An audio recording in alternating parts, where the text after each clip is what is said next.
If you're looking for a salad that can stand alone or be a great side dish for a barbecue or any other dinner, I've got your salad for you. It's a broccoli salad. It has red cabbage, cheddar cheese, and lots of other really delicious ingredients.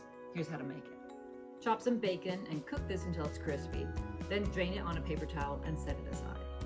Chop a little red onion and let it soak in cold water to reduce its pungent taste.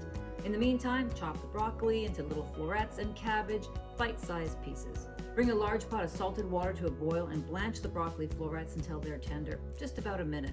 Shock the broccoli in ice water to stop the cooking and seal in that great green color. Drain the onion, dry it well, and combine the broccoli, cabbage, cheddar cheese, bacon, and the onion in a big bowl. Make the dressing by whisking some mayonnaise, apple cider vinegar, a little honey and salt all together. Season that to taste. And toss all these ingredients with the dressing and then scatter in those toasted sunflower seeds and dried cherries. It's just that easy. This salad is so hearty, it can definitely be a meal all on its own, or you can serve it next to whatever else you're enjoying.